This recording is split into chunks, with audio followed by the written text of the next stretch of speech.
أريا حادي تري ما بكون دورك النبوك حاد في رسالة ما تقول دورك هالسبيس daawadayaal kusoo dhawaada saxafi films oo alabaad ka dhaataan barnaamijyada aynu kaga hadalno arrimaha Bollywoodka ee dalkaasi India.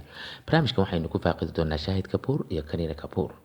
Labadan aktar waxay ka mid ahaayeen aktarada ka howlgala shirkadda Bollywoodka bilowgii 2000 wixii ka dambeeyay, inkastoo Kareena Kapoor ay ku horeysay dhanka jilinka ay soo gashay sanadku markuu ahaa 2001 halka Shahid Kapoor uu soo galay sanadku markuu ahaa 2004 balse markii ay noqoto ku biirista ama wax ka jirista filimada Bollywoodka Shahid Kapoor ayaa kaga horeeyay Kareena Kapoor.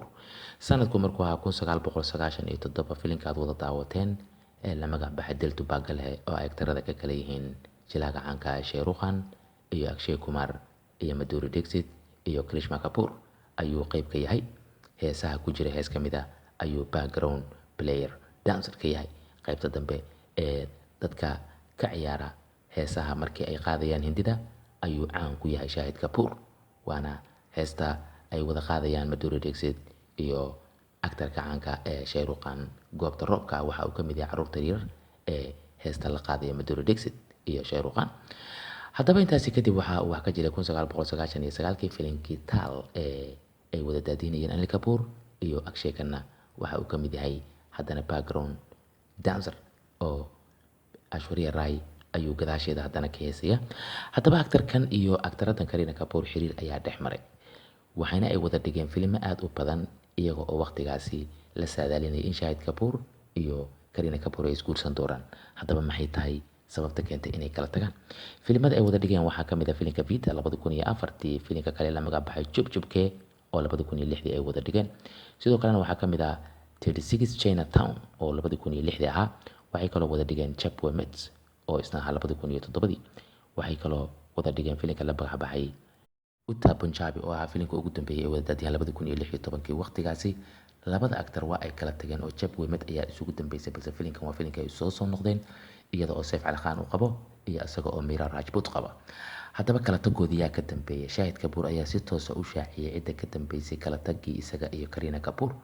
aad ayuu u amaanay Kareena Kapoor, waxaana uu ku tilmaamay Shahid Kapoor inay tahay gabar aad u wanaagsan, balse hooyada dhashay ee Papita ayaa waxa uu yiri dabka babinaysay iyada ayaana sabab u noqotay aniga iyo Kareena inaan kala tagno. waxa uu yiri heer waxay gaartay Papita ay filimada ay jilayso gabadheeda Kareena Kapoor ay iyadu proposal ka lahaato oo ay tiraahdo gabadheeda filimka yaan actor looga dhigin Shahid Kapoor, filim dambana yaysan la daadiin. heerkaas qofku la gaaray masodog ayay ku noqon kartaa, waa maya lalama xiddi karo. taa daraadeed waxaan go'aansaday buu yiri inaan iska joojiyo. dadka qaarkoodna waxay dhahaan buu yiri filimka Tashaan markii ay la daadinaysay Kareena Kapoor Saif Ali Khan xiriirkooda halkaas ayuu ka bilowday oo waa uu maseeray. maya absolutely aniga iyo saaxiibkay Saif Ali Khan aad ayaan u jeclahay buu yiri. waxa uu ka mid yahay aktarada aan ku daydo oo aan qiimeeyo oo igagana horreeyay dhanka jilinka, balse cidna yaysan madaxa ii gelin. waxaa la sheegay oo xaqiiqa ah in Papita ay ka dambeysay Saif Ali Khan iyo Kareena Kapoor inay filimkaasi wada daadiyaan, iyadana ay proposalka wadatay, balse calafka ayaa isu kaya diiday. gabar hadday hooyadeed xumaato faraha ayaa looga qaadaa ayuu yiri Shahid Kapoor. haddaba inkastoo dadka qaarkiisna ay sheegaan in Kismet Connection filimka la magac baxay ee Vidya Balan iyo Shahid Kapoor ay wada daadinayeen oo dalka Canada lagu dhigay, halkaasi ay ka maseertay Kareena Kapoor oo ay ugu dambeyn go'aan ku qaadatay in Saif Ali Khan ay aado. laakiin warka saxda ah ka maahan. waxaynu qabanaynaa hadalka ka soo yeeray Shahid Kapoor oo ahaa lamaanihii la socday Kareena Kapoor, ogna xogta dhabta iyo sida ay wax u dhaceen iyo in Kareena ay ahayd gabar wanaagsan balse hooyadeed Papita ay ahayd islaan xun, taasina ay sabab u noqotay in xiriirkooda uu burburo. haddaba Meera Rajput ayuu guursaday, kadibna waxay u dhashay 2 carruur, wiil iyo gabar ayay u haysaa. iyadana Taymur Ali Khan ayay haysaa. wiil ama gabar kalena waxaa la filayaa dhowaan in ay kusoo biiraan qoyska Saif Ali Khan iyo Kareena Kapoor.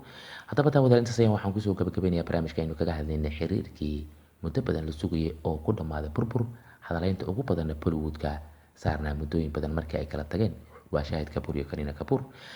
haddaba halkaad barnaamij ka daawanaysaan waa Saxafi Films, su'aalaha baad ka dhigtaan barnaamijyada ugu xiisaha badan ee arrimaha Bollywoodka. haddaba haddaadan hore uga mid yahay baad ku xiran Saxafi, ugu horreyn barnaamijkan aad daawanayso like saar kadibna subscribe dheh.